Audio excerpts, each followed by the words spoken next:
प्रक्षेप पत्र के आधार पर मिसाइलों को दो भागों में बांटा गया है। बैलिस्टिक मिसाइल जो है उसमें कौन सा इंजन काम में लिया जाता है? Rocket engine. क्रूज मिसाइल है उसमें इंजन कौन सा आएगा? Jet engine. तो लड़ाकू विमान, ड्रोन या दुश्मन की मिसाइलों को नष्ट करने के लिए ये surface to air missiles use की जाती है। इसमें आपके कौन सी होगी? आकाश आ गई, S-400 आ गया, समर आ गया। MIRV टेक्नोलॉजी क्या है? Multiple independently targetable re entry vehicle. त्रिशूल जो मिसाइल है वो सतह से हवा में मार करती है। और कैसी मिसाइल है? Supersonic missile. भारत की ब्रह्मपुत्र नदी और रूस की मस्कवा नदी जो है, उन दोनों नदियों के नाम रखा गया ब्रह्मो। भारत की पहली सुपरसोनिक क्रूज मिसाइल है। इजराइल के पास क्या है? मिसाइल डिफेंस सिस्टम, यानी अंतरिक्ष से कोई भी अगर मिसाइल आएगी तो यहाँ पर सतह पर एक ऐसा डिफेंस मैकेनिज्म तैयार किया हुआ है जो ऑटोमेटिक उस मिसाइल को कैप्चर करेगा। यहाँ से एक मिसाइल जाएगी और उस मिसाइल को हवा में ही नष्ट कर। केमिकल वेपन कन्वेंशन, रासायनिक हथियारों से संबंधित एक कन्वेंशन हुआ था जिसमें रासायनिक हथियारों के पूर्ण प्रतिबंध पर जो सहमति हुई थी और भारत ने इस पर हस्ताक्षर किए थे। ये याद रखो। काली 5000 क्या है? इलेक्ट्रॉन बीम के बेस पर आधारित एनर्जी वेपन, ऊर्जा हथियार। पहला सवाल आ जाता है, INS अरावली कहाँ कमीशन किया गया? गुरुग्राम। नमस्कार, जय श्री श्याम। मैं प्रणवदीप अगस्त्य एकेडमी में आपका स्वागत करता हूं। आज हम साइंस एंड टेक्नोलॉजी का एक बहुत ही शानदार पोर्शन डील करने जा रहे हैं और वो है डिफेंस टेक्नोलॉजी। डिफेंस की बात चारों ओर है, ये हर जगह युद्ध का माहौल छाया हुआ है। मिसाइलें और मिसाइल प्रणाली आज के समय की सबसे कंटेम्पररी टॉपिक है साइंस एंड टेक का। कहां पर कौन सी मिसाइल दागी गई है, कहां पर आयरन डोम है, कहां पर गोल्डन डोम है, इसकी चर्चा पूरे विश्व में है। और अभी जो वैश्विक परिस्थितियां हैं उससे डिफेंस टेक्नोलॉजी के करंट के सवाल तो बहुत ही बढ़िया बनते हैं। तो आज की जो हमारी क्लास है उसमें हम डिफेंस टेक्नोलॉजी तो पढ़ेंगे ही साथ सितंबर से जनवरी तक का जो करंट अफेयर्स है वो भी आपको प्रोवाइड करवाया जाएगा। और इसमें हम लोग पूरा आपको थ्योरी वाली क्लास प्रोवाइड करेंगे। MCQ इस चैप्टर के आपको मिलेंगे हमारे टेलीग्राम चैनल पे। वहां पर हम आपके लिए 20 से 30 बहुत अच्छे जो है इस चैप्टर के MCQ प्रोवाइड करवा देंगे। चैनल का लिंक डिस्क्रिप्शन में दिया हुआ है, टेलीग्राम ज्वाइन कर लेना। और ये क्लास आपके लिए बहुत ही बढ़िया होने और वन शॉट क्लास है। एक ही क्लास में पूरी डिफेंस टेक्नोलॉजी कंप्लीट हो जाएगी। मिसाइल प्रणाली पढ़ लेंगे हम लोग, आपके फाइटर जेट्स की जो ओपीडिया है वो कितनी है, उसके अलावा टैंक कितने हैं, नौसेना की जो प्रणाली है उसके बारे में पढ़ेंगे। लगभग पूरा सिस्टम आपका इस एक क्लास में क्लियर हो जाना है। चलिए सीधा स्टार्ट करते हैं हम लोग। स्टार्टिंग करते हैं हम लोग मिसाइल प्रौद्योगिकी से। मिसाइल के सवाल सबसे ज्यादा आते हैं, उसमें हम लोग सबसे पहले मिसाइलों का जो वर्गीकरण है वो पढ़ लेते हैं कि जो मिसाइल्स है उनको कितने भागों में क्लासिफाइड किया गया है और किस किस बेस पर, अलग अलग आधार पर यहां पर वर्गीकरण अलग अलग होते हैं। तो सबसे पहले हम ट्रेजेक्टरी या प्रक्षेप पथ के आधार पर जो है मिसाइल का वर्गीकरण करते हैं। प्रक्षेप पत्र के आधार पर मिसाइलों को दो भागों में बांटा गया है, बैलिस्टिक एंड क्रूज। सिंपल, पहले हमें सिंपल अर्थों में समझना है। मैंने आपके लिए जो एग्जाम में सवाल क्या बनते हैं या फिर आपके वापस पढ़ने के लिए जो नोट्स चाहिए उस सेगमेंट में पूरी पीपीटी तैयार कर दी है। ये पीपीटी आपको टेलीग्राम पे मिल जाएगी। बैलिस्टिक मिसाइल, प्रक्षेप पथ का मतलब है कि सब जब छोड़ा है, छोड़ने के बाद जाके जब वो डिस्ट्रॉय करेगी टारगेट को तो उसके लिए कौन सा रास्ता अपनाएगी। सिंपली, ठीक है। बैलिस्टिक मिसाइल जो है उसके लिए ये प्रक्षेप पथ फिक्स रहता है कि सब डायरेक्ट पहले से फिक्स कर रखा है, यहां से जाएगी, इस क्रम में जाएगी और यहां पर गिरेगी। और क्रूज मिसाइल जो है वो टेढ़ी मेढ़ी घूम जाएगी। मूवीज में देखा होगा ना आपने कि एक मिसाइल ऐसी है जैसे जैसे रॉकेट आगे जाता है, रॉकेट मुड़ता है तो पीछे मिसाइल भी मुड़ जाती है। तो जो मिसाइल टेढ़ी मेढ़ी जो है अगर मुड़ जाए टारगेट के हिसाब से तो वो तो है क्रूज। और फिक्स है कि साहब एक जगह है, बंकर है, वहां पे जाके गिराना है। अगर वहां से टारगेट हट गया तो वो निशाना चूक जाएगा। तो उस तरह की मिसाइल है तो बैलिस्टिक मिसाइल। चलिए स्पष्ट करते हैं। पहला तो डिफरेंस देखते चलते हैं। बैलिस्टिक मिसाइल जो है उसमें कौन सा इंजन काम में लिया जाता है? Rocket engine. वहीं पे जो क्रूज मिसाइल है उसमें इंजन कौन सा आएगा? जेट इंजन काम में आएगा। लॉन्च के बाद ये वायुमंडल से बाहर अंतरिक्ष में जाती है और फिर गुरुत्वाकर्षण के प्रभाव में, यानी यहां से लॉन्च की गई और उसके बाद ये जाके ग्रेविटेशनल फोर्स में के अधीन जो है जाके यहां पर गिरेगी। और इसका जो पथ है वो कैसा है? परवलयाकार। ये जो आकृति है इसे हम क्या कहते हैं? परवलय। ये परवलयाकार पथ में जो है लक्ष्य को भेदती है। जो मुख्य रूप से जो बड़े और स्थिर जो लक्ष्य हैं, हिलडुल हो रहे हैं, उन लक्ष्यों को टारगेट नहीं कर सकती। स्थिर लक्ष्यों को, जैसे बंकर हो गया, कोई एक जगह हो गई, सेफ हाउस हो गया, उनको टारगेट करने के लिए जो है बैलिस्टिक मिसाइल्स का यूज किया जाता है। एग्जांपल के तौर पे आपकी जो अग्नि सीरीज आएंगे हम लोग और पृथ्वी सीरीज है वो आपके बैलिस्टिक मिसाइल का उदाहरण है। अग्नि, पृथ्वी क्या है हम लोग आगे पूरी चर्चा कर लेंगे। दूसरी बात करते क्रूज मिसाइल की। ये जेट इंजन की तरह है, वायुमंडल के भीतर पृथ्वी की सतह के काफी करीब उड़ती है और ये जो है इनका रास्ता खुद तय करती है और चलते फिरते लक्ष्य को भेज देती है। यानी कोई भी अगर टारगेट मूव हो रहा है, मूवेबल टारगेट है, उसको भी डिस्ट्रॉय करने का काम किसका है? क्रूज मिसाइल का है। एग्जांपल आपका ब्रह्मोस, निर्भय के। दोनों समझ में आ गए? बैलिस्टिक फिक्स रास्ता है और दूसरा क्रूज, टारगेट चेंज हो रहा है, उस हिसाब से रास्ता चेंज करते हुए जो है टारगेट को मार गिराती है। अगला है मारक क्षमता के आधार पर रेंज, कितने दूर तक मार सकती है, दूरी कितनी, यहां से छोड़ रहे कहां तक गिरेगी, क्या पाकिस्तान तक ही या फिर मिडिल ईस्ट तक ही या फिर और आगे यूरोप तक मिसाइल जा सकती है। डिस्टेंस के हिसाब से जो क्लासिफिकेशन होता है वो 4 भागों में है, कम दूरी, मध्यम, मध्यवर्ती और अंतर्माध्यवीय। Short range, medium range, intermediate, IR है, इंटरमीडिएट एंड इंटरकॉन्टिनेंटल। 4 टाइप्स लिए गए। शॉर्ट रेंज में कितना है साहब? 1000 किलोमीटर से अगर कम है की दूरी है तो वो शॉर्ट रेंज में आती है, जैसे पृथ्वी, अग्नि 1, पृथ्वी 2, ये इस तरह की। 1000 से 3000 किलोमीटर की रेंज जो है वो मीडियम रेंज कहलाती है, जिसमें अग्नि 2 मिसाइल है। इंटरमीडिएट, मध्यवर्ती दूरी 3000 से 5500 में अग्नि 3 और अग्नि 4। और इंटरकॉन्टिनेंटल, अंतर महाद्वीपीय, यानी एक महाद्वीप से दूसरे महाद्वीप तक ट्रेवल कर जाए, महाद्वीप से यानी एशिया से यूरोप ट्रेवल कर लिया, यहां से ऑस्ट्रेलिया तक हमला कर दिया, तो इंटरकॉन्टिनेंटल जो मिसाइल है वो 5500 किलोमीटर से अधिक की दूरी तय कर सकती है। अग्नि 5 जो है इसका एग्जांपल है, ये बढ़िया एग्जांपल है, याद रखना। इंटरकॉन्टिनेंटल मिसाइल भारत के पास कौन सी है? अग्नि 5। इसके बाद युद्ध की स्थिति या लॉन्च के या लक्ष्य के आधार पर जो है कुछ क्लासिफिकेशन किए गए, जिसमें सबसे पहला है सरफेस टू सरफेस, सतह से सतह, यानी ऐसी मिसाइल जो सतह से छोड़ी और सतह पे जाके टारगेट को डिस्ट्रॉय करेगी। ये जमीन या जहाज से लॉन्च करती है और वापस जमीन या समुद्र पर ही लक्ष्य को भेजती है। इसमें आपके पृथ्वी, अग्नि और प्रलय जो है मिसाइल रहती है। दूसरा है आपके सतह से हवा, सरफेस टू एयर। ये जमीन से छोड़ी जाएगी और आकाश में अगर कोई एरोप्लेन या फाइटर जेट है तो उसको नष्ट करने का काम करती है, या फिर कोई ड्रोन हो गया उसे मारने के लिए। तो लड़ाकू विमान, ड्रोन या दुश्मन की मिसाइलों को नष्ट करने के लिए ये surface to air missiles use की जाती है। इसमें आपके कौन सी होगी? आकाश आ गई, S-400 आ गया, समर आ गया, S-400 उस पर आगे हम चर्चा करेंगे क्योंकि काफी ज्यादा ये चर्चा में रहा है। तीसरा है एयर टू एयर, हवा से हवा, यानी एक लड़ाकू विमान है वो हवा से मिसाइल छोड़ेगा और हवा में किसी दूसरे लड़ाकू विमान को नष्ट कर देगा ये। और इसमें कौन सी है? अस्त्र। ये आपके मुझे जब तक याद है RS 2024 का क्वेश्चन था। RS 2024 में एक मिसाइल का वर्णन दिया हुआ था कि ये मिसाइल है, मतलब ये उसकी क्वालिफिकेशन है, कह सकते हैं विशेषता है। अब ये मिसाइल कौन सी है, ठीक है, जिसमें एक था भी हवा से हवा मार करने वाली है, ये beyond range, beyond visual range, यानी दृश्य सीमा के बाहर तक जो है हमला कर सकती है। इस तरह की कुछ विशेषता देके फिर बाद में पूछा था कि ये किस मिसाइल की विशेषता है, तो वो आंसर था अस्त्र। अगला वर्गीकरण देखते हैं। हवा से सतह, चौथा नंबर। एयर टू सरफेस, यानी फाइटर जेट है जो हवा से जो है जमीन पर जो है बंकरों को या फिर टैंक को नष्ट करते हैं। एग्जाम्पल आ गया इसमें रुद्रम, ब्रह्मोस।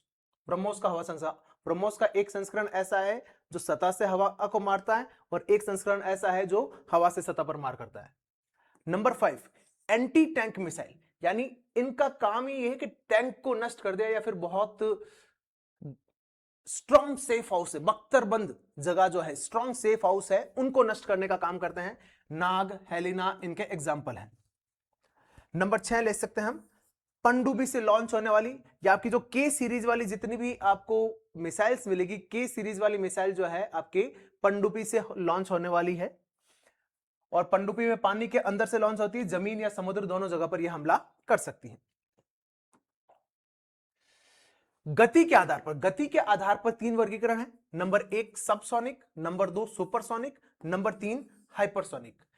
एक गति से, एक मैक से कम की अगर गति है, कोई मिसाइल है, वो मिसाइल किस स्पीड से ट्रेवल कर रही है, उस स्पीड के बेस पे जो है क्लासिफिकेशन किया गया है।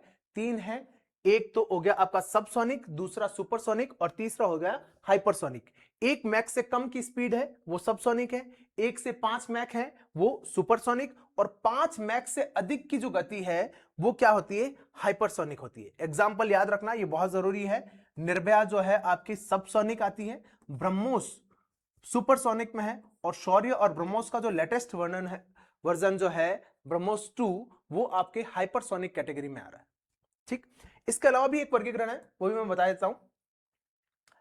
एक हम बांटते हैं युद्धक और सामरिक के रूप में, वो मैं लिस्ट बनाना भूल गया था, मैं यहीं पे बता देता हूं। एक हम लिखते हैं युद्धक और एक सामरिक।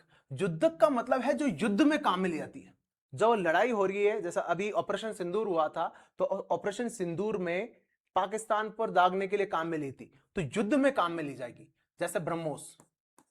ठीक है, पृथ्वी, ये आपकी जो है युद्धक मिसाइल है। युद्ध होगा उस समय दुश्मन जहाज या दुश्मनों के बंकर, टैंक वगैरह को नष्ट करने में काम ली जाती है। और कुछ होती है सामरिक, स्ट्रेटेजिक, हाथी के दिखाने वाले दांत, है ना, कि सब ये हमारे पास इतनी बड़ी मिसाइल है, आ मत जाना हमारे पास वरना तबाही मचा देंगे। तो ये सामरिक मिसाइलें होती है, स्ट्रेटेजिक मिसाइलें जो केवल दिखावा करने के लिए होती है, जिसमें अग्नि सीरीज, है ना, हमारे पास इतनी बड़ी मिसाइल है जो 5500 किलोमीटर दूर तक भी मार सकती है, तो कोई गलती से भी जो है हमारे पास मत आ जाना। तो कुछ मिसाइल स्ट्रेटेजिक होती है, कुछ युद्धक होती है। ठीक है, चलिए अब हम बात करते हैं भारत में जो है रक्षा प्रौद्योगिकी। पहले हमने मिसाइल प्रौद्योगिकी की बात कर ली, मिसाइलों का जो वर्गीकरण है वो अलग अलग किस प्रकार से है उस पर बात कर लिया। अब हम भारत में जो है डिफेंस टेक्नोलॉजी की बात करते हैं, जिसमें सबसे बड़ा जो सेगमेंट हम बात करेंगे वो है IGMDP, भारत का जो मिसाइल डेवलपमेंट प्रोग्राम है, समन्वित निर्देशित प्रक्षेपास्त्र विकास कार्यक्रम, integrated guided missile development programme. ये प्रोग्राम शुरू हुआ था 1983 में डॉक्टर APJ अब्दुल कलाम के नेतृत्व में। क्या था कि साहब हम लोग डिफेंस सेक्टर में एक संतुलन की स्थिति में आ जाए, जो दूसरे देशों पे हमारी जो डिपेंडेंसी है, सब युद्ध हो रहा है, मिसाइल दे दो, हथियार दे दो, उस डिपेंडेंसी को खत्म करने के लिए हमने जो ये IGMDP प्रोग्राम 1983 में शुरू किया था। कलाम साहब ने इसको बहुत अच्छे से लीड किया, और इस प्रोग्राम के तहत हमने 5 जो मिसाइल है बनाई, जिन्हें हम पाटन सीरीज के तौर पे हम पढ़ेंगे। ठीक है, पाटन सीरीज में P refers to Prithvi, A Agni, T Trishul, A Akash और N नाग। IGMDP में कितनी मिसाइलें डेवलप हुई है, 5 सीरीज की जो मिसाइल है डेवलप हो रही है। एक एक को पढ़ते हैं और एक एक की विशेषताएं जो है हमें याद रखनी पड़ेगी एग्जाम के पर्सपेक्टिव से। सबसे पहले हम बात करते हैं पृथ्वी मिसाइल की। देखो पृथ्वी, देखो इसमें सबसे इंपॉर्टेंट क्या है, इसमें आपको मिसाइल की कैटेगरी याद रखनी कि किस कैटेगरी की। कैटेगरी का मतलब सबसे पहला तो कैसा है, बैलिस्टिक है या क्रूज है। ठीक, दूसरा आपको यह देखना है कि ये कैसे वार करती है, सतह से सतह पे है, सतह से हवा में है, हवा से सतह पर है वो। और तीसरी है इसकी रेंज, कि दूरी कितनी है। ये 3 मेजर जो मिसाइल है ध्यान रखनी है। देखो पृथ्वी मिसाइल कैसी है, सतह से सतह पर मार करने वाली कम दूरी की बैलिस्टिक मिसाइल है। बस ये 3 चीज याद रखनी, एक तो सतह से सतह पर मार करेगी, कम दूरी पर रहेगी, और कैसी है, बैलिस्टिक मिसाइल है, यानी इनका पथ पहले से निर्धारित रहता है। 3 वर्जन है इसके, पृथ्वी 1, पृथ्वी 2, पृथ्वी 3। 1 तो है थल सेना के लिए, 2 वायुसेना के लिए, और 3 जो है नौसेना के लिए। 3 वाला जो है उसका नाम रखा गया है धनुष। पहले वाले की रेंज 150 किलोमीटर, दूसरे की 250 से 350, और तीसरे की जो है वो 350 से 600 किलोमीटर जो है ये इनकी रेंज है। ठीक है, देखो पृथ्वी से याद रख लेना, पृथ्वी पर क्या है, सतह है, जमीन है, तो जमीन वाला आदमी जमीन से ही जुड़ा रहेगा सब। ठीक है, तो पृथ्वी की जो मिसाइल है वो पृथ्वी पर ही मार करेगी, तो ये सतह से सतह की मार करेगी, और पृथ्वी वाला पृथ्वी पे ही रहेगा, तो ज्यादा दूर नहीं चलेगा। हवा वाली तो क्या पता ज्यादा दूर चल जाए, तो ये कम दूरी पर चलेगा, और कैसी है, बैलिस्टिक मिसाइल है। ठीक है, याद हो जाएगा, हम प्रयास करेंगे कि चीजें आपको क्लास में याद हो जाए। दूसरी बात करते हैं आग की। अब अग्नि मिसाइल जो है, आग है, आग हवा में रहेगी, जमीन पर रहेगी, सब सीधी सी बात है, आग भी कहां रहेगी, जमीन पर ही रहेगी। तो आग जो है, अग्नि जो है, ये भी आपकी कैसी है, सतह से सतह पर मार करने वाली, स्ट्रेटेजिक, ध्यान करना, देखो इसमें टर्म क्या लिखा है, स्ट्रेटेजिक है, सामरिक है। पृथ्वी वाली जो है वो युद्ध कैटेगरी की है, लेकिन अग्नि कैसी है, सामरिक है, और ये भी कैसी है, बैलिस्टिक मिसाइल है। ठीक, इसके 5 वर्जन जो है आ चुके हैं। अग्नि 1 जो था वो कम दूरी का था, 700 से 12। अग्नि 2 जो है 2000 से 2500 मध्यम दूरी। अग्नि 3 3 से 5। अग्नि 4 की अगर बात करें तो ये आपकी 3000 से 5000 ही थी। और अग्नि 5 जो है ये इंटरकॉन्टिनेंटल है। ये एग्जाम्पल के तौर पे अच्छा याद रखना है, अग्नि 5 जो है इसकी रेंज 5500 किलोमीटर तक है। ठीक है, एक मिशन दिव्यास्त्र रहा है, इस मिशन दिव्यास्त्र में अग्नि 5 पर MIRV टेक्नोलॉजी क्या है, multiple independently targetable re entry vehicle तकनीक का सफल परीक्षण किया गया था। देखो MIRV क्या है, MIRV और कुछ नहीं, बस ये है कि एक साथ अलग अलग टारगेट्स को हिट करना, है ना, कि एक लॉन्च हुआ, एक लॉन्च में अलग अलग जगह पे टारगेट्स हैं, उन टारगेट्स को सिंगल लॉन्च में सिंगल मिसाइल के साथ जो है डिस्ट्रॉय करना, ये MIRV है। यानी एक ही मिसाइल से कई लक्ष्यों को भेदा जा सकता है। अग्नि 6 ये आपका अभी अंडर प्रोसेस है, और इसमें रेंज 10,000 किलोमीटर तक करने का जो है प्रावधान है, कि अग्नि 6 जो वर्जन आएगा उसमें 10,000 किलोमीटर तक की मारक क्षमता रहेगी। तो 2 हो गए अपने पास, पृथ्वी और अग्नि। पृथ्वी भी जमीन से जमीन थी, अग्नि भी जमीन पर ही रही थी। ठीक है, अब त्रिशूल। अब त्रिशूल देखो भाई साहब, त्रिशूल क्या है, शिव जी के हाथ में त्रिशूल है, हाथ में है, जमीन पे खड़े, और फेंक के मारेंगे कहां पे, हवा में। तो ये कैसे मारेगी, ये मारेगा सतह से हवा में। समझ में आ गई, त्रिशूल कैसे मारना है, सतह पे खड़े हैं, सतह पे खड़ा होके त्रिशूल फेंकना है हवा में। देखा ही होगा महाभारत में वगैरह में, हवा में लगता है त्रिशूल। तो त्रिशूल जो मिसाइल है वो सतह से हवा में मार करती है। और कैसी मिसाइल है, सुपरसोनिक मिसाइल है। सुपरसोनिक मिसाइल क्या बताया था, ऐसी मिसाइल जिनकी स्पीड जो है कितनी है, 5 मैक से अधिक है। 5 मैक से अधिक वाली जो है वो कैसे, सॉरी 1 से 5 मैक वाली सुपरसोनिक है, 5+ वाली हाइपरसोनिक हो जाएगी। तो 1 से 5 मैक के बीच इनकी गति है, और मारक क्षमता 6 से 9 किलोमीटर। देखो जहां पर मारक क्षमता कम है, मतलब ये याद रखना ये युद्धक कैटेगरी वाली होगी। रेडियो अल्टीमीटर और फ्लाई कैचर रडार का जो है प्रयोग इसमें किया जाता है, इस रडार के बेस पर इनको टारगेटेड किया जाता है। और ये कैसी है, क्रूज मिसाइल से कम दूरी वाली मिसाइल होगी, आपको क्रूज मिसाइल होगी जो रडार द्वारा निर्देशित होती है, कि साहब इनको गाइड किया जा सकता है। बैलिस्टिक मिसाइल को गाइड नहीं किया जा सकता है, एक बार छोड़ दिया तो फिर वो जाके वहीं पे गिरेगी, जबकि क्रूज मिसाइल जो है वो गाइड की जा सकती है। आकाश, आकाश भी याद रखना, आकाश को देखना है तो खड़ा तो रहना, जमीन पे ही रहेगा ना, यहां जमीन से आकाश दिखता है, तो ये भी क्या है, आकाश भी कैसी है, सतह से हवा वाली। तो 2 तो हमारे आगे सतह से सतह वाली, कौन सी, पृथ्वी और अग्नि, वो तो सतह से सतह है। और सतह से हवा वाली कौन सी आ गई, एक तो त्रिशूल मारना है सतह से हवा पे, और एक आकाश जो है वो सतह से हवा में मारी जाती है। इसकी मारक क्षमता 25 से 30 किलोमीटर वाली है। इसमें रैमजेट तकनीक और राजेंद्र रडार का उपयोग किया जाता है। याद रखना ये बहुत अच्छा सवाल पूछा जाता है, आगे जब हम रडार पढ़ेंगे तब भी वापस आएगा कि किस मिसाइल को गाइड करने के लिए राजेंद्र रडार का उपयोग किया जाता है, वो है आकाश। ठीक है, आगे हम लोग हमारा एयर डिफेंस सिस्टम, रक्षा प्रणाली जब हम पढ़ेंगे तो उसमें भी ये आकाश मिसाइल के बारे में पढ़ेंगे, ये वहां पर मैं डिफेंस सिस्टम के समय वापस एक्सप्लेन कर दूंगा। 5वीं जो मिसाइल है वो नाग। नाग भाई साहब जाके डसेगा किसको, जितने भी टैंक चला रहे लोग उनको जाके नाग डसेगा। तो नाग क्या है, एक तरह की एंटी टैंक मिसाइल है। कैसी मिसाइल है ये, एंटी टैंक मिसाइल है। और कैसी है, गाइडेड मिसाइल। सीधी सी बात है, बोले टैंक को आप किसी एक बार छोड़ दिया है मिसाइल तो कोई दिक्कत नहीं, आप टैंक को दाएं बाएं कैसे ही दौड़ा दो, वो जाके मिसाइल टैंक को डिस्ट्रॉय करेगी। दागो और भूल जाओ, फायर एंड फॉरगेट टेक्निक पर एक बार आपने लॉन्च कर दिया, वो जाके अब उस जो टैंक है उसको नष्ट करके आएगी।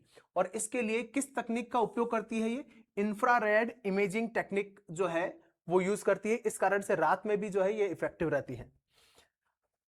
हेलीकॉप्टर से जो लॉन्च होता है उसे क्या कहता है, हेलिना या ध्रुवास्त्र इसका नाम है। और इसका जो लॉन्चर है उसे कहते हैं नामिका। नामिका कैरियर से जो है इसको लॉन्च किया जाता है। नामिका तो क्या है, वो कैरियर है जिससे लॉन्च किया जाता है। और नाग मिसाइल जिस हेलीकॉप्टर से अगर लॉन्च करी जाएगी तो उस संस्करण को क्या कहते हैं, हेलिना या फिर ध्रुवास्त्र। तो आपके आईजीएमडीपी प्रोग्राम की जो 5 मिसाइलें हैं, पाटन सीरीज हैं, वो हमने देख ली है। सबसे पहले पृथ्वी पढ़ी थी हमने, जो कि है सतह से सतह वाली कम दूरी की बैलिस्टिक मिसाइल, 3 वर्जन है उसके। दूसरी हमने पढ़ी अग्नि, ये भी सतह से सतह वाली है, लंबी दूरी की बैलिस्टिक मिसाइल है, और इसके 5 वर्जन हमने पढ़ लिए। छठा वर्जन जो है प्रक्रियाधीन है। उसके बाद तीसरे नंबर पे हमने पढ़ा त्रिशूल, सतह से हवा पे मारेगा, गाइडेड है, क्रूज है। फिर हमने पढ़ी आकाश, ये क्या करेगी, डिफेंस सिस्टम जो है तैयार करेगी, और इसको गाइड करने के लिए कौन सा रडार पढ़ा हमने, राजेंद्र रडार।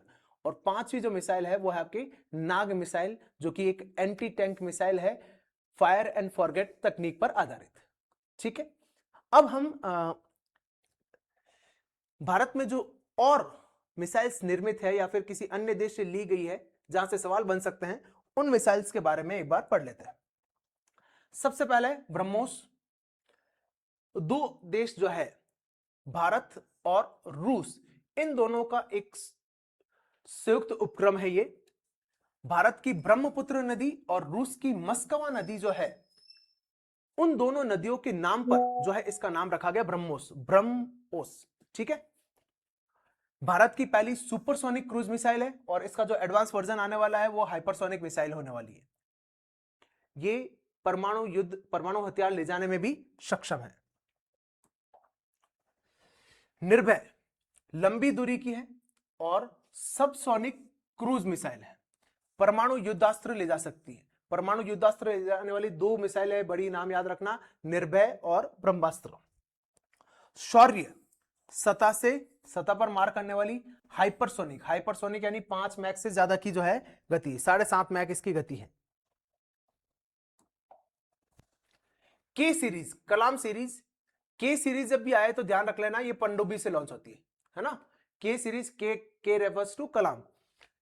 पनडुब्बी से लॉन्च की जाने वाली जो मिसाइल है K-15 सागरिका, इसकी मारक क्षमता 1500 किलोमीटर तक है।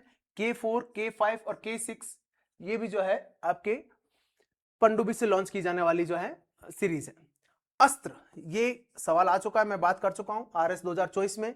स्वदेशी मिसाइल है, हवा से हवा में मार करती है। एयर टू एयर में एक ही नाम पड़ा था, अस्त्र याद रखना, अस्त्र। बियॉन्ड विजुअल रेंज यानी दृश्य सीमा के परे भी जो है ये हिट करती है, और 100 किलोमीटर की इसकी मारक क्षमता है। अस्त्र हवा से हवा में और बियॉन्ड विजुअल रेंज अटैक करती है, 100 किलोमीटर तक की जो है इसकी मारक क्षमता है। अगला प्रहार, सरफेस टू सरफेस पे और एक साथ मल्टीपल डायरेक्शन में जो है हमले कर सकती है। वरुणास्त्र, ये वरुण जो है, वरुण देखो जल से संबंधित है, तो वरुणास्त्र जल से संबंधित है, तो किससे लॉन्च होगा, पनडुब्बी से। और हैवी वेट टॉर्पीडो जो है,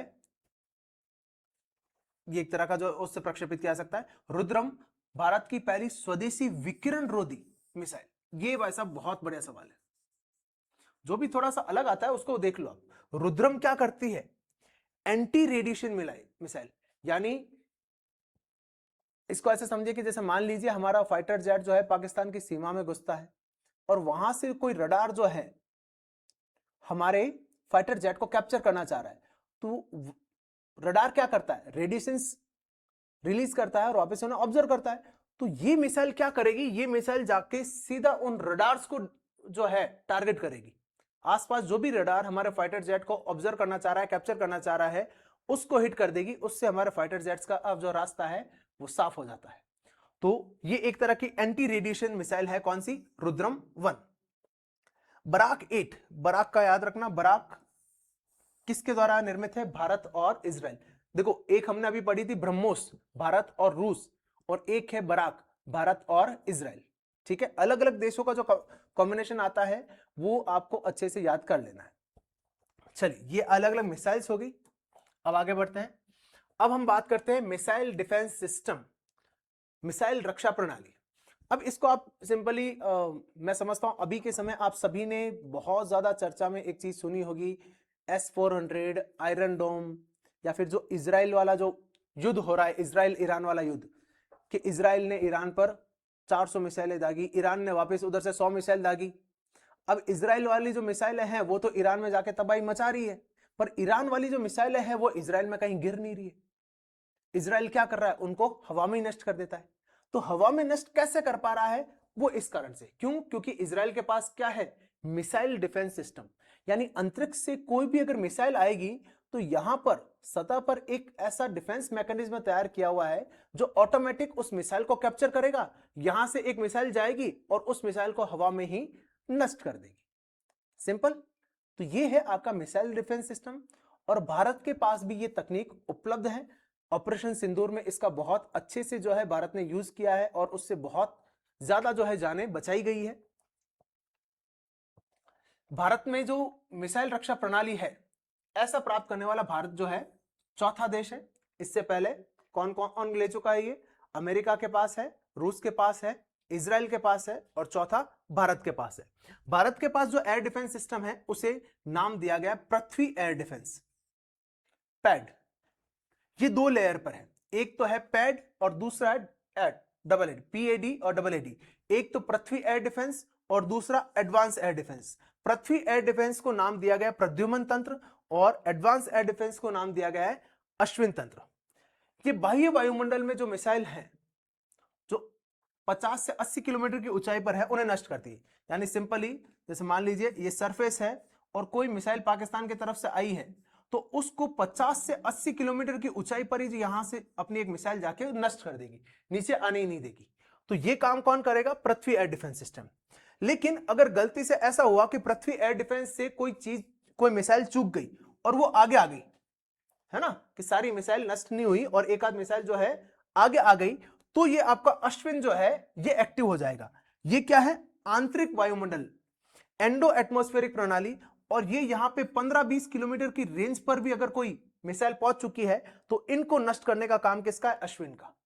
प्रद्युमन तो क्या करेगा, 50 से 80 किलोमीटर की ऊंचाई पर जो है मिसाइल्स को नष्ट कर देगा, और अश्विन क्या करेगा, 15 से 20 किलोमीटर की ऊंचाई पर जो है मिसाइल्स को नष्ट करने का काम करेगा। ठीक है। विश्व में और किन किन देशों के पास है, रूस, अमेरिका, इजराइल। ठीक है। रूस के पास S-400, S-300 ये जो है मिसाइल सिस्टम है। ठीक है, मिसाइल डिफेंस सिस्टम है। अमेरिका के पास जो है वो क्या है, थार्ड क्या है, terminal high altitude area defence.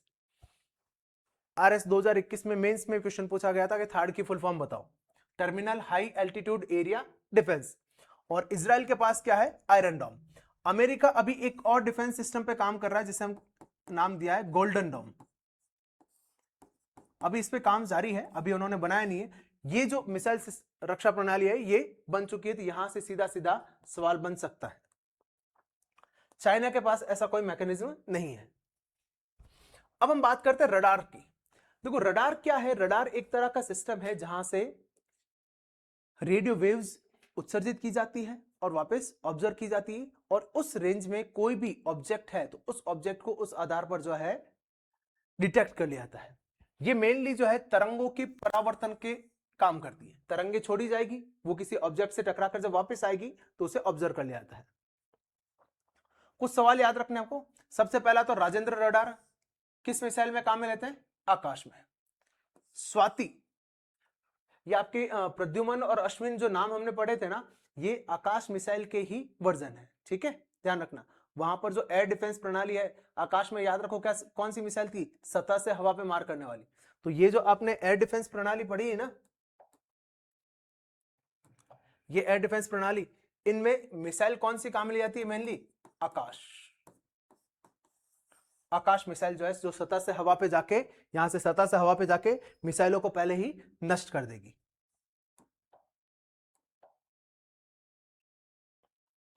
Rajendra radar आकाश मिसाइल में प्रयुक्त मल्टीमोड रडार है। स्वाति ये हथियारों का पता लगाने वाला रडार है, और 50 किलोमीटर की रेंज में कहीं पर भी हथियार है तो ये स्वाति ये जो है वेपन लॉकेट रडार, WLR क्या है? Weapon locket radar. नेत्र, नेत्र जो है अवाक्स प्रणाली पर आधारित है और इसे आसमान की आंख कहा जाता है। एक तरह की, वही एक तरह का रडार है, आसमान में जो भी अनआइडेंटिफाइड ऑब्जेक्ट्स नजर आ रहे हैं उनको ऑब्जर्व करने का काम है। 400 किलोमीटर की रेंज में ये आपकी जो S-400 प्रणाली है, उस S-400 प्रणाली में लगा रहता है कि S-400 प्रणाली में वहां पे अवाक्स लगा हुआ है और कोई भी अनआइडेंटिफाइड ऑब्जेक्ट या दुश्मन देश की मिसाइल अगर आती है तो ये क्या करता है, उसको पहले ही ऑब्जर्व कर लेता है 400 किलोमीटर की रेंज तक में। इसके अलावा अन्य रडार में इंद्र, रोहिणी, रेवती, अर्पणा, ये सब रडार है। टैंक और युद्धक विमान की अगर बात करें तो कुछ एक दो नाम याद रखना, आपको ज्यादा नहीं। एक तो सबसे इंपॉर्टेंट याद रख लेना है, अर्जुन टैंक। ये भारत का सबसे उन्नत स्वदेशी मुख्य युद्धक टैंक है। भीष्म टैंक कहां से लिया गया है? रूस से। अजय रूस से, ठीक है। कर्ण जो है वो इन दोनों का मिक्सचर, भीष्म और अजय, सॉरी भीष्म नहीं, अर्जुन और अजय। सीधी सी बात है, अर्जुन से ज्यादा बेहतर ही था कर्ण। कर्ण तो जो था वो अर्जुन से भी ऊपर था, अजय था। तो अर्जुन और अजय की विशेषताओं का जो मिश्रण है वो किसमें है? कर्ण में। मंत्र से सवाल बन सकते हैं, ध्यान रखना, मंत्र से सवाल बन सकते हैं। ये पहला मानव रहित टैंक है, अनमैन्ड, अनमैन्ड, बिना मनुष्य के। और इसके 3 वर्जन है, Mantra S, Mantra M, Mantra N।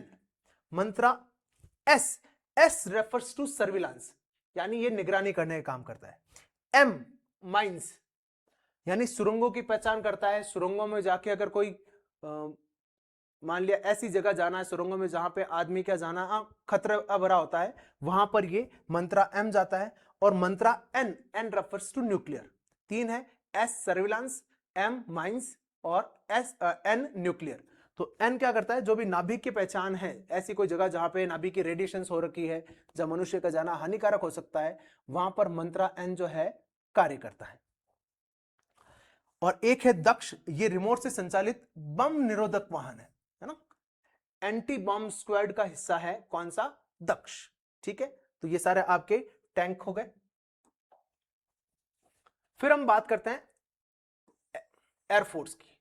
Air force में लड़ाकू विमानों की अगर बात करें, फाइटर्स जो है उनके पास, उनमें स्वदेशी की अगर बात करें तो स्वदेशी विमान में तेजस, ये दुनिया का सबसे हल्का single engine multi role supersonic लड़ाकू विमान है।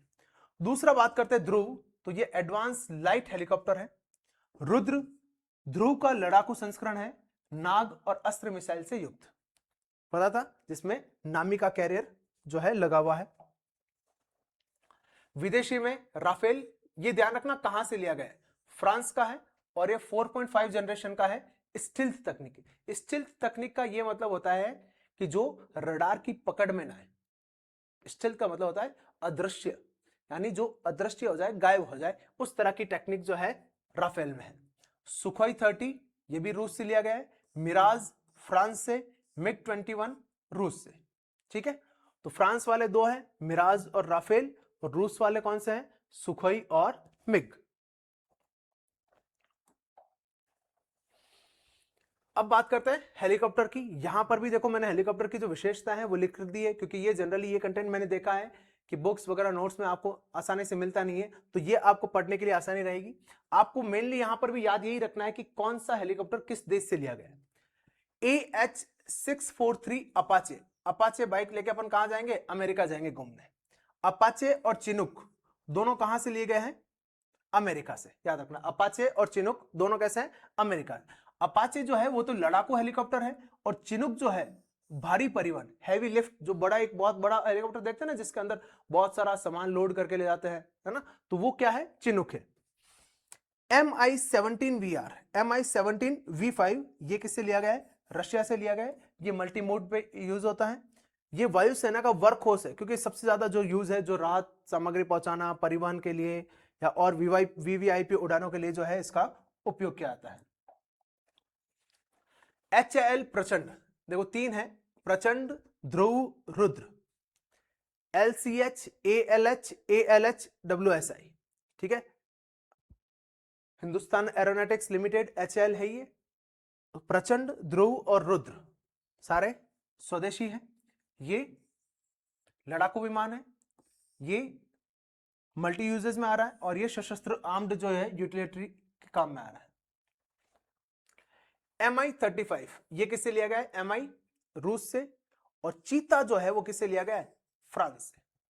देखो MI आए या मिग आए याद रख लेना, MI हेलीकॉप्टर की बात करो या मिग एयरक्राफ्ट की बात करो, दोनों ही किससे लिए गए हैं? आपके रशिया से लिए गए। जबकि चीता जो है ये किससे लिया गया है? फ्रांस, और भारत ने इसका एक वर्जन जो है तैयार किया है। ठीक है, अब हम बात करते हैं यूएवीज, जो ड्रोन है उनकी बात करते हैं। स्वदेशी ड्रोन में कौन से हैं? निशांत और रुस्तम। काम क्या है? निगरानी रखना, गश्ती जासूसी के लिए इसका लक्ष्य जो है। ठीक है, फिर एक याद रखो नेत्र, ये माइक्रो यूएवी बहुत छोटा सा है, नाइट विजन कैमरे से लैस रहता है नेत्र। ऑरा ये ऑटोनॉमस है, स्वनियंत्रित स्टिल्थ ड्रोन है, यानी स्टिल्थ यानी रडार की पकड़ में नहीं आने वाला रॉड है ऑरा। घातक कावेरी इंजन से युक्त स्टिल्थ कॉम्बैट ड्रोन है। तो ड्रोन कौन कौन से हो गए? स्वदेशी, निशांत, रुस्तम, नेत्र, ऑरा, घातक, ये सारे कैसे हो गए? यूएवीज स्वदेशी। विदेशी में अगर बात करें तो हैरान और सर्चर ये किससे लिए गए? इजराइल से, और गार्डियन जो है वो किससे लिया गया है? अमेरिका से। नाम आपको याद रखने हैं देशों के कि कौन सा यूएवी जो है किस देश से जो लिया गया है। अब हम बात करते हैं फाइटर जेट्स की का वर्गीकरण। देखो अभी बहुत ज्यादा चर्चा में रहा था जब हमने राफेल लिया था, तो ये बताया था कि हमारे पास जो है ये 4.5 जनरेशन का ही है, जबकि बाकी जो देश है ऑलरेडी 5th जनरेशन पर लगे हुए हैं, और कुछ जगह तो ऐसे हैं जो 6th जनरेशन पर भी जो है फाइटर जेट्स अपना तैयार कर रहे हैं। रशिया है, चाइना है, अमेरिका है, वो 6th जनरेशन पर वर्क कर रहे हैं, और हम लोग 4.5 जनरेशन पर ही है। फर्स्ट जनरेशन की अगर बात करें तो 1940-50 के दशक की है, जिसमें मिग 15, F-86 सेबर जो है इस तरह के ये रडार हुआ करते थे। सेकंड जनरेशन में 50 से 60 इनकी विशेषता छोड़ दीजिए आप, मिग 21 और F-101, 104। थर्ड जनरेशन की अगर बात करें तो 70s तक का जो है वो दशक है, जिसमें जगुआर, मिग 23 आया करता था, मिग 23 जिसे यूज लिया करते थे। फोर्थ एंड 4.5 जनरेशन 1970 से वर्तमान तक, अभी तक भी फोर्थ जनरेशन जो है ये, इसमें फ्लाई बाय वायर, उच्च गतिशीलता, AESA रडार, आंशिक स्टिल्थ यानी पूर्ण रूप से गायब नहीं, आंशिक दे। सुखोई आ जाएगा इसमें, मिराज आ जाएगा, राफेल आएगा, तेजस आएगा। ये आपके 4 और 4.5 जनरेशन का है। 5th जनरेशन भी अभी वर्तमान में है, ये कंप्लीटली स्टील्थ है, रडार से बिल्कुल बचाव रहेगा। सुपर क्रूज, उन्नत नेटवर्क, सेंट्रिक युद्ध प्रणाली और इंटरनल वेपन भी। F-35, F-22, रैप्टर, MECA ये भारत में विकासशील है 5th वाला, और कुछ जो है 6th जनरेशन भी कार्य कर रहे हैं। अब हम बात करते हैं नौसेना की। ये हो गया आपका, इससे पहले जो हो गया वो एयरफोर्स के बारे में हो गया। अब नौसेना की अगर बात करें तो एयरक्राफ्ट कैरियर, नौसेना में हम लोग कैरियर्स को जो है मतलब जो आपके जहाज हैं उन जहाजों को हम अलग अलग कैटेगरी में बांटते हैं, उस कैटेगरी के बेसिस पर हम लोग यहां पर इनको समझने का प्रयास करते हैं। सबसे पहले हम ले रहे हैं एयरक्राफ्ट कैरियर, जो एयरक्राफ्ट को ले जाने का कार्य करते हैं। इनमें INS विक्रमादित्य, INS विराट, विक्रांत और विशाल, 4 नाम याद रखोगे। एयरक्राफ्ट कैरियर जो है उनमें 4 नाम हैं, कौन कौन से हैं? विक्रमादित्य, विराट, विक्रांत, विशाल, चारों वी वाले हैं। ठीक है, विमान का वी, और इधर वापस विमान को ले जाने वाले भी सारे वी, विक्रमादित्य, विराट, विक्रांत, विशाल, याद हो जाएगा। विमान ले जाने वाले कौन से हैं? चारों वी वाले हैं। विक्रमादित्य हमने किससे लिया था? रूस से। अब यहां पर भी याद रखना किससे लिया गया? रूस से। उसका नाम वहां पर था एडमिरल गोर्शकॉव, भारत का सबसे बड़ा विमान वाहक पोत है ये। विराट किससे लिया था? अमेरिका से। विक्रांत भारत का पहला स्वदेशी विमान वाहक पोत है। ये याद रखना। भारत का सबसे पहला, भारत में ही बना हुआ पहला स्वदेशी विमान वाहक पौध कौन सा है? विक्रांत। और विशाल अभी जो है करंट में निर्माणाधीन है, जो आने वाले समय में कमीशन हो जाएगा ये नौसेना में। तो विक्रमादित्य तो कहां से आ गए? रूस से। विराट कोहली कहां गया भाई साहब? विराट कोहली का आपको पता है कहां रहते हैं? इंग्लैंड में ही रहता है ना, भारत में नहीं रहते। तो विराट कोहली ब्रिटेन, और विराट आ गया ब्रिटेन से। भारत में कौन है? विक्रांत। विक्रांत मैसी जो है अपने भारत के बढ़िया एक्टर है, भारत में अच्छी 12th फेल मूवी की थी उन्होंने, है ना, बहुत बढ़िया। तो विक्रांत जो है आपके स्वदेशी विमान वाहक पोत। पनडुब्बियों की अगर बात करें तो उनमें परमाणु के बेस पर और डीजल से चलने वाली परमाणु पनडुब्बियां जो है अलग अलग की गई है। परमाणु वाली कौन सी है? अरिहंत, अरिगाट और चक्र। अरिहंत, अरिगाट और चक्र। अरिहंत भारत की पहली स्वदेशी परमाणु पनडुब्बी है। ये पहला स्वदेशी वाला जो है वो याद रखना। स्वदेशी एयरक्राफ्ट कैरियर कौन सा हो गया? विक्रांत मैसी, है ना, विक्रांत। और स्वदेशी परमाणु पनडुब्बी अरिहंत, ठीक है। अरिहंत श्रेणी की दूसरी जो है वो कौन सी है? अरिगाट है। आईएनएस चक्र, इसको हमने रूस से लिया था, आईएनएस चक्र को। फिर परमाणु से चलने वाली में सिंधु घोष है, शिशुमार है। सिंधु घोष रूस से ली गई है, शिशुमार जर्मनी से ली गई है। फिर प्रोजेक्ट 75 या कलवरी क्लास, फ्रांस के सहयोग से 6 स्वदेशी पनडुब्बियों का निर्माण किया जाएगा, ये याद रखना। प्रोजेक्ट 75 क्या है, सीधा पूछ ले तो याद रखना। प्रोजेक्ट 75 एक ऐसा प्रोजेक्ट है जिसमें हम फ्रांस के सहयोग से 6 पनडुब्बियां जो है विकसित करने जा रहे हैं। कितनी?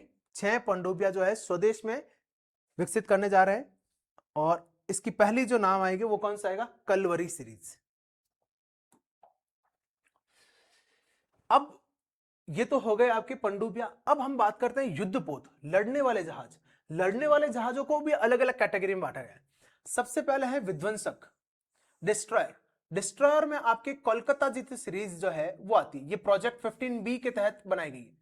जैसे प्रोजेक्ट 75 में कलवरी है, उसी तरह प्रोजेक्ट 15B के तहत कौन सी बनाई गई थी? कोलकाता सीरीज, जो कि कैसा है? एक तरह का डिस्ट्रॉयर युद्धपोत है। इसमें INS Kolkata, INS Kochi, INS Chennai जो नाम दिया गया है। इसके अलावा दिल्ली श्रेणी या राजपूत श्रेणी जो है वो भी डिस्ट्रॉयर में है। फ्रिगेट्स और कार्वेट्स, ये देखो नाम आपके लिए नए होंगे, बाकी आप इसको ऐसे समझ लीजिए। डिस्ट्रॉयर, फ्रिगेट्स और कार्वेट्स में डिफरेंस ऐसा है कि सब डिस्ट्रॉयर जो तीनों ही क्या है? लड़ने वाले समुद्री जहाज है। क्या है?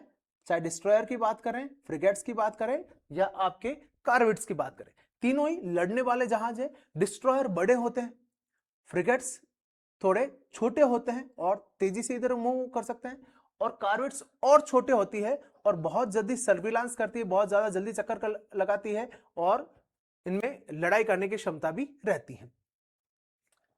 शिवालिक सीरीज जो है फ्रिगेट्स में आती है, तलवार भी जो है फ्रिगेट्स में है। शिवालिक स्वदेशी है, जबकि तलवार रूस द्वारा निर्मित की गई है। कार्वेट्स में कमोर्ता क्लास सीरीज है जो पनडुब्बी रोधी है। खुकरी क्लास और कोरा क्लास भी कार्वेट्स की सीरीज है। नौसेना प्रोजेक्ट्स या पनडुब्बी तकनीक की अगर बात करें तो उसमें एक नई तकनीक है AIP technology, air independent propulsion. क्या है देखना, प्रोजेक्ट 75-1 की पनडुब्बियों में इसका उपयोग होगा।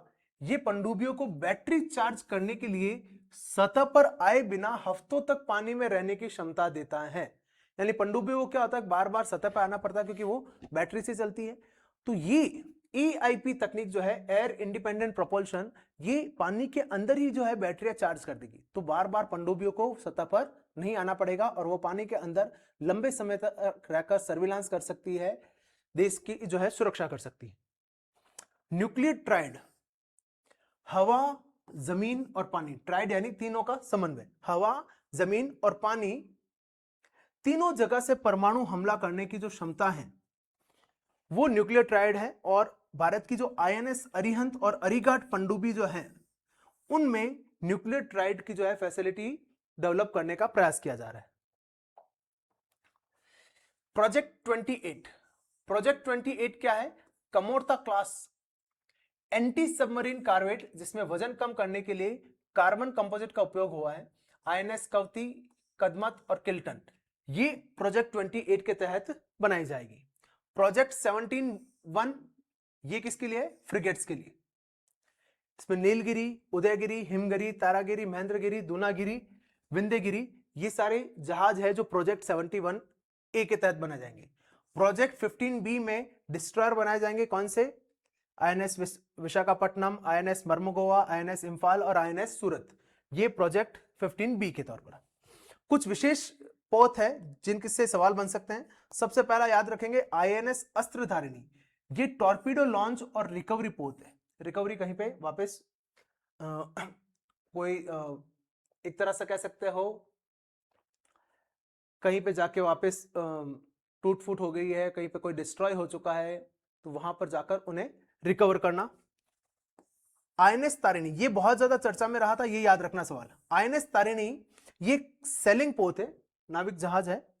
भारतीय नौसेना की सभी महिला क्रू ने पूरी दुनिया का एक चक्कर लगाया था और उसका नाम रखा था नाविक सागर परिक्रमा। बहुत बढ़िया सवाल है, अभी हाल ही में हुआ है कि एक जहाज गया भारत से जिसके सारे जो क्रू मेंबर थे वो सारे महिलाएं थी और उन्होंने भारत जो है दुनिया की एक परिक्रमा पूरी की जिसका नाम दिया गया था नाविक सागर परिक्रमा। और उन्होंने जिस जहाज के द्वारा ये परिक्रमा की थी वो जहाज कौन सा था? INSV Tarangini, sorry Tarini, INSV Tarini. ठीक है, आगे बढ़ते हैं। अब बात करते हैं हथियारों में हम रासायनिक और जैविक हथियार की। रक्षा प्रणाली की बात कर रहे हैं तो हमारे पास जो वेपन्स है, वेपन्स की कैटेगरी भी हमें पता होनी चाहिए। रासायनिक हथियारों में ब्लिस्टर एजेंट, ब्लिस्टर का मतलब है ऐसा हथियार जो कि घाव कर देता है, शरीर पर फफोले उत्पन्न कर देता है, जैसे सल्फर गैस या नाइट्रोजन मस्टर्ड गैस जो है ये। नर्व एजेंट जो तंत्रिका तंत्र को नष्ट करता है, इनका एग्जांपल याद रखना, सेरीन, ताबून और सोमान, ये आपके नर्व एजेंट्स हैं। पल्मोनरी एजेंट, पल्मोनरी एजेंट जो कि सांस नली को इफेक्ट करते हैं, दम घोटू कारक है, श्वसन तंत्र को प्रभावित करते हैं, इनमें आपके क्लोरीन, फास्जिन, ये आपके पल्मोनरी एजेंट है। तो रासायनिक हथियार की 3 कैटेगरी है, पहली ब्लिस्टर फफोले करेगा, नर्व तंत्रिका तंत्र को नष्ट करेगा, तीसरा पल्मोनरी जो रेस्पिरेटरी सिस्टम को डैमेज करेगा। फिर बात करते हैं आगे chemical weapons, sorry biological weapons की। ये रोगजनक और विषाक्त पदार्थों से बनते हैं। मेनली 3 श्रेणियां हैं, category A, category B, category C. आपके जो वायरस, बैक्टीरिया इस तरह के जो है वो आपके इस तरह में बायोलॉजिकल वेपन्स में आते हैं। जैसे कोविड का वायरस हो गया तो वो एक तरह का अगर किसी इंसान ने बनाकर उसको अगर भेजा है तो उसने क्या किया, आधी दुनिया में तबाही मचा दी, तो वो एक तरह का केमिकल वेपन है। तो ऐसे वेपन्स जो एक बड़ी संख्या में जो जान हानि कर सकते हैं या बड़ी संख्या में नुकसान बना सकते हैं, उन्हें कैटेगरी ए में रखा गया। यहां पर उच्च मृत्यु दर होती है, जिसमें एंथ्रेक्स, चेचक, कोविड, ये आप ले सकते हैं, इबोला, इबोला भी इसी में आएगा, है ना। ये आपके कैटेगरी ए में है। कैटेगरी 2 में तीव्रता थोड़ी मध्यम होती है, किसी एक क्षेत्र तक सीमित रहती है, लेकिन मृत्यु दर यहां भी अच्छी खासी रहती है। Ricin toxin, Q fever, salmonella, E coli, ये आपके कैटेगरी बी में आ रहा है। और कैटेगरी सी यानी वर्तमान में तो इतना ज्यादा हानिकारक नहीं है, लेकिन भविष्य में वो हानिकारक होने की संभावना रखता है, जैसे निपा वायरस, इनको हम रख सकते हैं। अब हम बात करते हैं अंतरराष्ट्रीय संधि या समझौते, जो आपके डिफेंस मैकेनिज्म है उनसे संबंधित क्या क्या संधियां या समझौते हुई है, हथियारों को रोकने, उनके नियमन करने को लेकर जो समझौते हुए हैं उनसे भी हमारे पास सवाल बनते हैं। सबसे पहले जो संधि है वो 1968 की नॉन प्रोलिफरेशन ट्रीटी, या फिर मैं कहूं non proliferation of nuclear weapons treaty for non proliferation of nuclear weapons, परमाणु हथियारों के प्रसार को रोकने की जो हस्ती है समझौता है, संधि है, वो है एनपीटी 1968। भारत ने इस पर हस्ताक्षर नहीं किया क्योंकि भारत खुद उस समय परमाणु शक्ति संपन्न होने वाला था और परमाणु के लेके हम लोग काम कर रहे थे। तो ऐसे किसी संधि पर समझौता करना या हस्ताक्षर करना मूर्खता होती कि जो हमारे भारत के परमाणु कार्यक्रम को रोक दे, तो भारत ने इस पर संधि हस्ताक्षर नहीं किए। CTBT 1996 comprehensive nuclear test ban treaty, ये सीटीबीटी पर जिसने साइन किया है वो परमाणु परीक्षण ही नहीं कर सकता, परमाणु परीक्षण पर प्रतिबंध संधि। MTCR 1987 missile technology control regime, मिसाइलों और मानव रहित विमान प्रौद्योगिकी के प्रसार पर रोक किया गया। CWC 1993 केमिकल वेपन कन्वेंशन, रासायनिक हथियारों से संबंधित एक कन्वेंशन हुआ था जिसमें रासायनिक हथियारों के पूर्ण प्रतिबंध पर जो सहमति हुई थी और भारत ने इस पर हस्ताक्षर किए थे कि जो रासायनिक हथियार जो है वो तो बनने ही नहीं चाहिए। BWC बायोलॉजिकल वेपन कन्वेंशन, ये हुआ था आपका 1972, जो जैविक हथियारों का जो नियमन या जैविक हथियारों पर नियंत्रण करता है या फिर उन पर प्रतिबंध लगाता है। ऑस्ट्रेलिया ग्रुप 1985 रासायनिक और जैविक हथियारों के निर्यात पर प्रतिबंध लगाता है। देखो अभी तक जो पढ़े वो उत्पादन पर ही प्रतिबंध लगा रहे थे। ऑस्ट्रेलिया ग्रुप ऐसा है जो ये कहता है कि रासायनिक और जैविक हथियार जो है उनका जिन्होंने बना लिया है वो अन्य देशों को निर्यात भी नहीं कर सकते।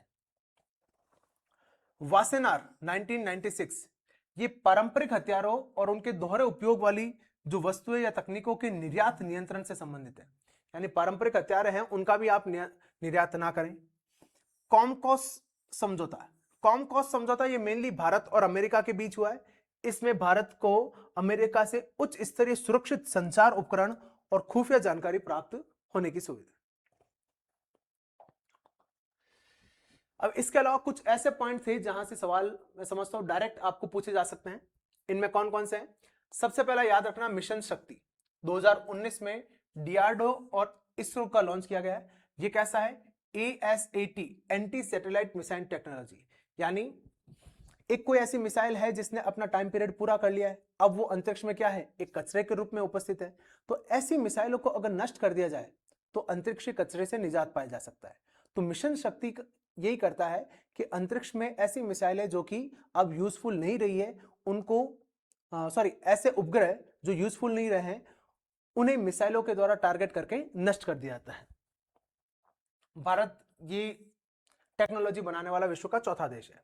पिनाका, पिनाका क्या है? मल्टी बैरल रॉकेट लॉन्चर, यानी आपने देखा होगा एक ट्रक है, ट्रक के पीछे एक ऐसा थोड़ा सा कुछ ऊपर उठा हुआ रहता है और उसमें से मिसाइलें निकलती हैं, है ना? वो जो रॉकेट लॉन्च करने का काम करता है, एक साथ 12 मिसाइलें लॉन्च होती है, तो वो क्या है? पिनाका है। 44 सेकंड में 12 मिसाइल जो है, 12 रॉकेट जो है लॉन्च होते हैं। Smart supersonic missile assisted release of torpedo, ये भी एक लॉन्चर है। काली 5000 डीआरडीओ और बार्क का इलेक्ट्रॉन बीम आधारित निर्देशित ऊर्जा हथियार, ये याद रखना। काली 5000 क्या है? एक इलेक्ट्रॉन बीम के बेस पर आधारित एक एनर्जी वेपन है, ऊर्जा हथियार है। ठीक है, अच्छा सवाल बन सकता है। किस किसने बनाए? एक तो डीआरडीओ और BARC, Bhabha atomic research centre. अब आते हैं प्रमुख युद्धाभ्यास। युद्धाभ्यास से भाई साहब बहुत फ्रिक्वेंट सवाल पूछे जाते हैं, बट मैं फिर भी कहूंगा कि युद्धाभ्यास के सवाल मेनली वो याद रखना आप जो रिसेंट चर्चा में रहे, अभी पिछले 6 महीनों में जो युद्धाभ्यास हुए हैं वो याद रखना। मैंने तो यहां पर एक बार आपके लिए सारे लिख दिए कि हर देश के साथ किस किस देश के साथ भारत का युद्धाभ्यास कौन सा है। हम प्रयास करते हैं कि वो चीजें याद हो पाए। अमेरिका के साथ तो आर्मी एक युद्धाभ्यास नाम से करती है युद्धाभ्यास। एक आता है वज्र प्रहार, अमेरिका के साथ वज्र प्रहार है, और वायुसेना करती है कॉप इंडिया।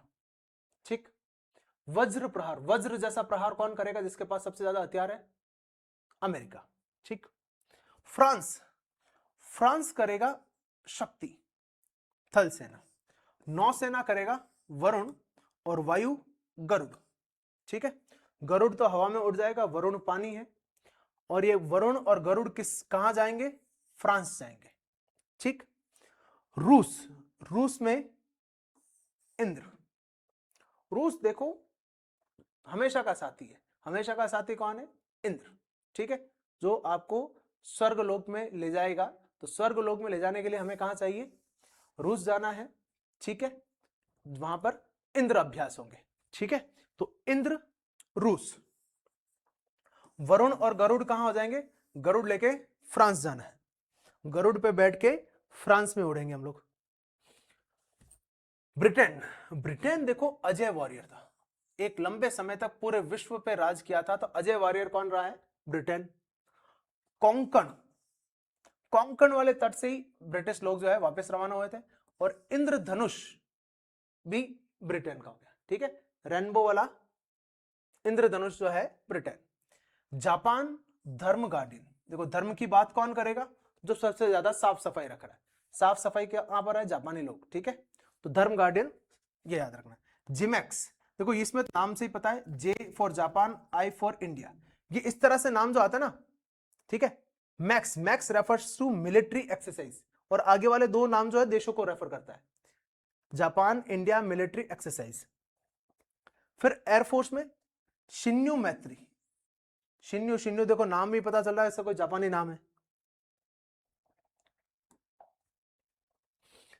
भारत के पड़ोसी देशों के साथ देखो तो सूर्य किरण, देखो सब सूर्य कहां उगेगा? पहाड़ों में, पहाड़ में सबसे बड़ा पहाड़ कौन सा है? एवरेस्ट, तो सूर्य की किरण सबसे पहले कहां गिरेगी? एवरेस्ट पे गिरेगी। कहां पर? नेपाल में, याद हो जाएगा, सूर्य किरण कहां पे? नेपाल में। बांग्लादेश संप्रीति, ठीक है, और एक आता है बोंगो सागर, संप्रीति और बोंगो सागर, बांग्लादेश से दो है। श्रीलंका से मित्र शक्ति, श्रीलंका, श्रीलंका की शक्ति यही है कि हम भारत, भारत जो है उसका मित्र है। श्रीलंका की शक्ति क्या है? कि भारत उसका मित्र है। और एक स्लिनेक्स, ये अभी देखो, naval exercise Sri Lanka India, SLINEX नाम याद हो जाएगा। मालदीव का हो जाएगा आपका एक्वेरियम, एक्वा, एक्वा किससे वर्ड होता है? पानी से, पानी में अंडर वाटर जो है आपको स्विमिंग करनी है या स्कूबा डाइविंग करनी है, कहां जाएंगे? मालदीव जाएंगे। एकता नौसेना, ठीक है, मालदीव के साथ अभी थोड़ी हमारी एकता बिगड़ी हुई है। कजाकिस्तान, काजिंद, नाम से देखो, काज इंड, कजाकिस्तान इंडिया, ठीक। उज्बेकिस्तान से आ रहा है डस्टलिक, ये अलग नाम है, याद रख लेना, डस्टलिक उज्बेकिस्तान। किर्गिस्तान खंजर, किर्ग खंजर। मंगोलिया से नोमेडिक एलिफेंट, हाथी देखने हैं, हाथी देखने कहां जाना है? वैसा मंगोलिया जाना है, हाथी देखने कहां जाओगे? मंगोलिया। कैसे? Nomadic elephant.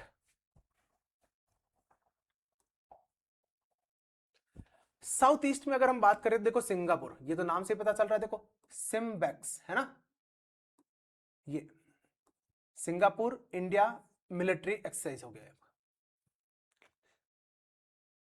इंडोनेशिया गरुड़ शक्ति, देखो याद रखना, गरुड़ किसके साथ था? गरुड़ जब नाम आएगा तो गरुड़ तो है आपका फ्रांस का, गरुड़ युद्धाभ्यास किसके साथ है? फ्रांस के साथ। और गरुड़ शक्ति किसके साथ है? इंडोनेशिया के साथ, ठीक है। समुद्र शक्ति, गरुड़ शक्ति, समुद्र शक्ति, ठीक है ये। और मित्र शक्ति किसके साथ था? बताओ, मित्र शक्ति अभी पढ़ा किसके साथ था? मित्र शक्ति है श्रीलंका के साथ, है ना। मैत्री, मैत्री किसके साथ? थाईलैंड, यही है वैसे, ज्यादातर आपके मित्र लोग, जो भी दोस्त लोग हैं, मित्र मित्र कहां जाएंगे? थाईलैंड। तो मैत्री निभाने लोग कहां चला जाते हैं? थाईलैंड चले जाते हैं, ठीक है। अब बात करते हैं ओमान, ओमान के तीनों नाम याद रखना अलग, अल नजह थल सेना से, नसी अल बहर नौसेना से, और ईस्टर्न ब्रिज वायुसेना।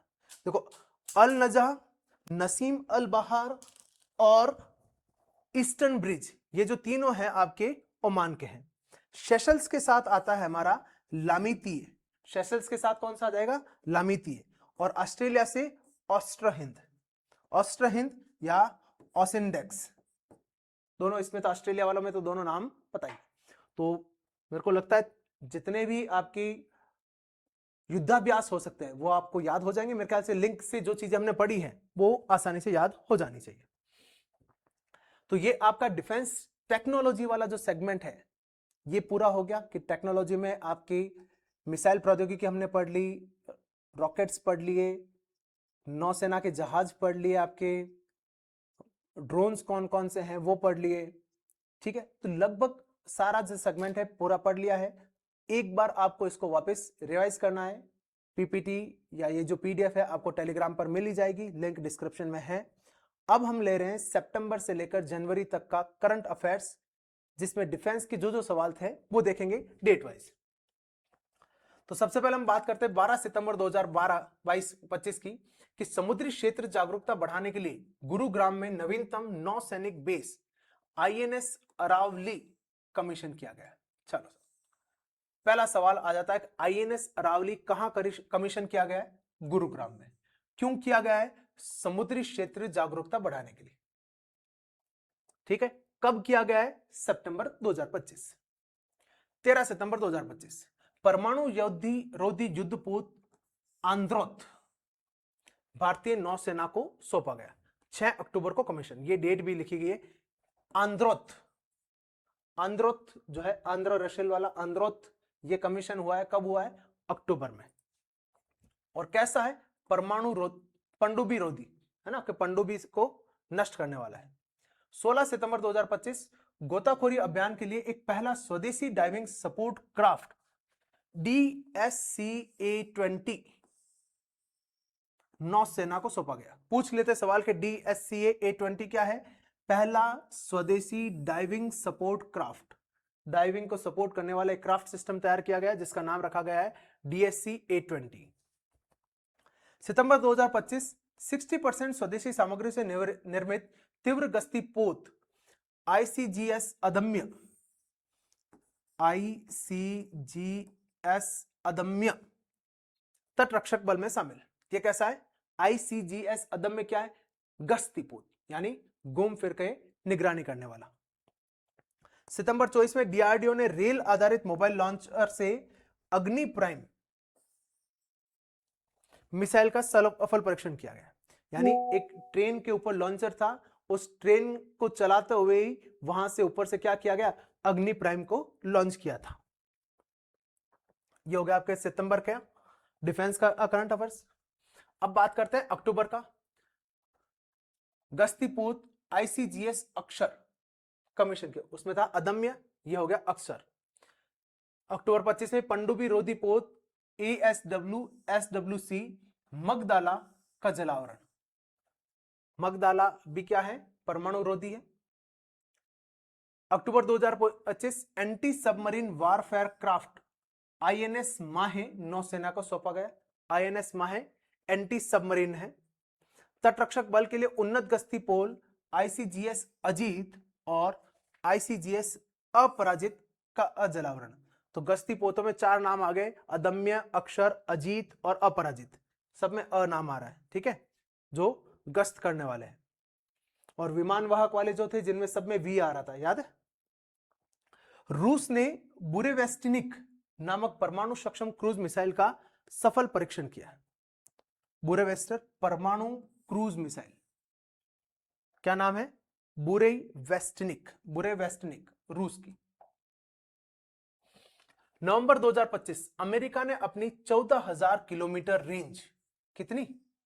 14,000 किलोमीटर रेंज वाली मिनटमैन 3 बैलिस्टिक मिसाइल का सफल परीक्षण किया। हम 10,000 की सोच रहे हैं कि 10,000 हम करेंगे, हमारे पास अभी कितनी है? अग्नि 5 है मैक्सिमम 5500 वाली। अमेरिका कितनी कर चुका है? 14,000 रेंज वाली, यानी पृथ्वी के एक सिरे से लेकर दूसरे सिरे पर वो सीधा अटैक कर सकते हैं। बट कैसी है? बैलिस्टिक। नवंबर 2025 सर्वे वेसल लार्ज SVL परियोजना के जहाज INS इक्षक का जलावरण। पनडुब्बी रोधी जलपोत INS मोहे को पश्चिमी नौसेना को कमीशन किया गया। कुछ रक्षा नवाचार हुए नवंबर में।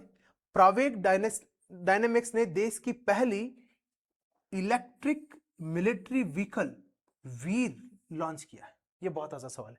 देश का पहला इलेक्ट्रिक मिलिट्री व्हीकल, पहला मिलिट्री का पहला ईवी, क्या नाम रखा गया है? वीर। किसने बनाया? प्रावेग डायनेमिक्स ने। ऑस्ट्रेलिया ने एक बार में 200 ड्रोन गिराने में सक्षम लेजर अपोलो विकसित किया गया। यानी एक ऐसा लेजर अपोलो हो गया जो एक साथ 200 ड्रोन जो है गिरा सकता है। दिसंबर, डीआरडीओ ने लड़ाकू विमानों के पायलट निकासी प्रणाली का या एस्केप का सफल जो एस्केप सिस्टम है उसका सफल परीक्षण किया है। 19 दिसंबर को 40 वर्षों की शानदार सेवा के बाद पनडुब्बी आईएनएस सिंधु घोष सेवा मुक्त हुई। ये बढ़िया सवाल है कि किस आईएनएस या फिर किस पोत को जो है अभी हाल ही में सेवानिवृत्त किया गया है, वो कौन सा है? आईएनएस सिंधु घोष। पनडुब्बी रोधी जहाज अंजदीप नौसेना को सौंपा गया। पनडुब्बी आईएनएस अरिगात से 3500 किलोमीटर मारक क्षमता वाली K4 बैलिस्टिक मिसाइल का सफल परीक्षण। देखो अरिगात अरिहंत दोनों कैसी थी? परमाणु पनडुब्बियां थी, ठीक है। कौन सी? के सीरीज, के सागरिका वाली जो है सीरीज का जो है इसमें आपके सफल परीक्षण किया गया। दिसंबर 25 में 60 किलोमीटर मारक क्षमता वाली आकाश नेक्स्ट जनरेशन मिसाइल का सफल परीक्षण किया गया। देश का पहला स्वदेशी प्रदूषण नियंत्रण पोत समुद्र प्रताप, यह बढ़िया सवाल है, तटरक्षक बल को सौंपा गया। देश का पहला स्वदेशी प्रदूषण नियंत्रण पोत, यानी स्वदेश में निर्मित है और क्या करता है? पॉल्यूशन कंट्रोल करने वाला पोत है। क्या नाम है? समुद्र प्रताप। सितंबर 2025 में प्राचीन सिलाई विधि से निर्मित पोत आईएनएसवी कौंडिन्य जो है अपनी पहली ऐतिहासिक समुद्री यात्रा पर गया। यह बढ़िया सवाल है कि कैसा है? सिलाई विधि से निर्मित है ना, पुराना जो है ना, ये आपके पाल वगैरह तिरपाल वगैरह उनसे बनता है वो वाला। डीआरडीओ द्वारा प्रलय मिसाइल का सफल परीक्षण, साल्वो परीक्षण, एक ही लॉन्चर से लगातार मिसाइलें दागना। जनवरी में रक्षा मंत्री द्वारा गोवा में समुद्र प्रताप, अभी हमने पढ़ा था, का औपचारिक रूप से कमीशन किया गया। डीआरडीओ द्वारा दागो और भूल जाओ तकनीक वाली man portable anti tank guided missile MPATGM का सफल परीक्षण। दागो और भूल जाओ कौन सी मिसाइल है? MPATGM, man portable anti tank guided missile. Nagpur में नए गोला बारूद संयंत्र का उद्घाटन हुआ। रक्षा और निर्यात में आर्मेनिया को गाइडेड पिनाका रॉकेट का पहला खेप निर्मित किया गया। यह बढ़िया सवाल है कि गाइडेड पिनाका रॉकेट जो है उसकी पहली खेप अभी किस देश को दी गई? आर्मेनिया को दी गई। ठीक है सब, तो ये आपके डिफेंस टेक्नोलॉजी वाली एक बहुत बढ़िया क्लास आपको प्रोवाइड करवा दी गई है, जिसमें पिछले 5 महीनों का करंट अफेयर्स भी ऐड कर लिया गया है। पिछली जो 2 डिफेंस की क्लास से रही है, स्पेस की क्लास, साइंस टेक की क्लास से रही, उसका बहुत अच्छा रिस्पांस मिला था आपको। होपफुली ये क्लास भी आपके लिए बहुत यूजफुल होगी। पढ़ते रहिए, मुस्कुराते रहिए, मिलते हैं अगली क्लास।